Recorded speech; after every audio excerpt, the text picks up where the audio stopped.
So now that we've looked at the normal way a thyroid functions as a working part of the endocrine system, we're going to be now looking at some very common thyroid disorders. Many people know somebody that has a thyroid disorder, and it's one of the most common forms of disorders in all of medicine and all of health. And it's one of the most prescribed drugs associated, any drug associated with thyroid dysfunction are some of the most prescribed drugs in the world. So let's take a look at some of the disorders. We're going to first classify the idea of hypo and hyperthyroidisms. So we may have somebody who has hypothyroidism. So this would mean, because we have this hypo root right here, this would mean a low amount of thyroid secretions, a low amount of T3 and T4. And this would directly result in things like weight gain. And that makes sense because there's a low amount of metabolism. There's a low amount of breakdown, let's say. There's a lot of storage happening maybe, and thus you could have easily a good amount of weight gain. This may also lead to things like lethargy, which would mean general sort of incapability of doing sort of active work. You're very, very sort of slow all the time, and you don't have enough energy, and that's because your metabolic rate is not high. And that's what we'll write down next, actually, is a decreased met rate. A metabolic rate would simply mean your metabolism. The way that you are doing cell respiration on a systemic level is very, very low. It's very, very little, and thus, for that reason, a lot of the times people who suffer from hypothyroidism are going to be those that are actually have an intolerance to cold. And that's because they're not doing enough cell respiration, they're not doing enough metabolism, thus they're not producing enough heat within their own body. And then when you take this person and put them in a cold environment, they're absolutely intolerant to the cold because it's too cold to them, because they themselves aren't able to produce enough of their own body heat, of their own body energy, therefore, because their energetic breakdown capabilities are severely decreased, because their thyroid hormones are severely decreased. So that's our hypothyroidism story. Moving forward, we can also have a situation of hyperthyroidism. So that's the exact opposite here. So let's write this down. Hyperthyroidism. What happens here? Here we're going to have some of the more opposite sort of symptoms. Here we're actually going to have a very high body temperature, too high sometimes, an increased body temperature, and also a lot of the times associated with that increased body temperature is excess sweating. Because of the excess sweating, what we see is rapid weight loss. And a lot of the times dehydration as well associated with this weight loss, also because things are in such high gear. There's so much metabolism happening, so much breathing, so much of this increased sort of level of overall body functioning. You're going to end up with a high blood pressure overall because a lot of things are in overdrive. And because of this overdrive overall, you end up with a person who suffers from a good amount of irritability, because everything is sort of in action, and thus this makes them feel sort of very much easily irritable for this reason of this combinatorial, this very widespread effect of a lot of stuff happening, because there's a hyper secretion of thyroid hormones which are associated with things like metabolism. So a lot of things happening too much on this side. So these are general ways to classify thyroid disorders. Now we'll look at some specific ones. The one that's the most common easily is called Graves' disease. So this is Graves' disease, and this is a specific common type of hypothyroidism. It's actually the most common hypothyroidism.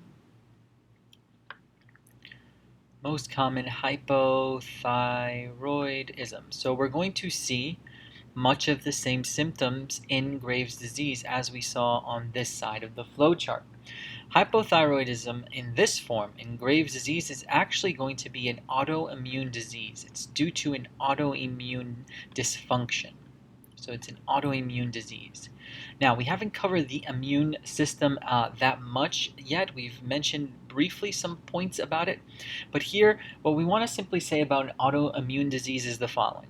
In any autoimmune disease, we can broadly state that the immune system, IS, doesn't recognize its own cells. A big part of the immune system is this capability to separate self from non-self. In autoimmune disease, the immune system doesn't do this. It doesn't recognize self. It doesn't recognize the own cells that are part of itself. And for that reason, it actually attacks them. So we'll write that down on the top here. It attacks them, attacks your own cells by your own immune system because of this lack of recognition, lack of differentiation between self and non-self. So specifically in Graves' disease, what happens is the following autoimmune response.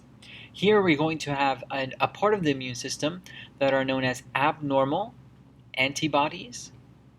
So antibodies should be targeting pathogens and things that are invaders and non-self material, but these abnormal antibodies actually bind to self. They bind to TSH, thyroid stimulating hormone receptors. Essentially, they act like the structure that TRH is, right? They act like the structure that's supposed to go to TSH and say, hey, anterior pituitary, make more TSH. So what's going to happen is these antibodies that are stuck on these thyroid stimulating receptors are going to stimulate them. The antibodies, due to this autoimmune response, stimulates them. And for this reason, what happens is a hypersecretion of thyroid stimulating hormone. And because of this hypersecretion of thyroid stimulating hormone, you're going to have this sort of response right here. And so you're going to have this great amount of overall, let's say, body overreaction to the antibodies that stimulate the thyroid stimulating hormone. So now that covers Graves' disease. And finally, the last sort of contextual one, the real one that we want to focus on is something called goiter. And goiter is always associated with a diet deficiency of iodine. So it's an iodine deficiency.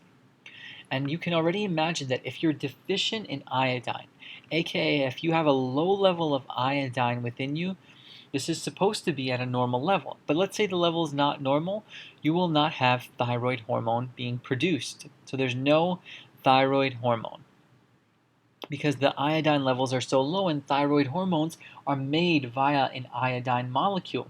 So this is going to directly cause the following. The next step, because of this lack of thyroid hormones, would be signaling the anterior pituitary to try to combat this. So this signals the anterior pituitary to constantly secrete TSH.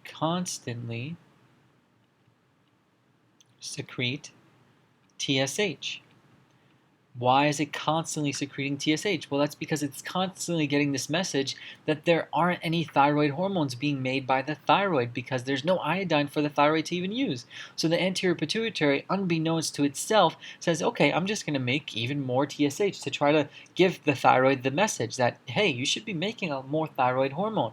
But what's going to be happening is because of this increased secretion of TSH, that goes straight to the thyroid gland is unable to effectively respond to the TSH, and the thyroid gland gets overstimulated, and it gets overstimulated and grows way, way too big. So goiter is the idea that you have an overgrown, a hyperthyroid, a too big thyroid. A larger thyroid than normal because of this hypersecretion that happens here, because of this lack of thyroid hormone causing the hypersecretion in a downstream effect. That covers our look at thyroid disorders. As we move forward in this Endocrine System 2 lecture, we're now going to be looking at the parathyroid glands.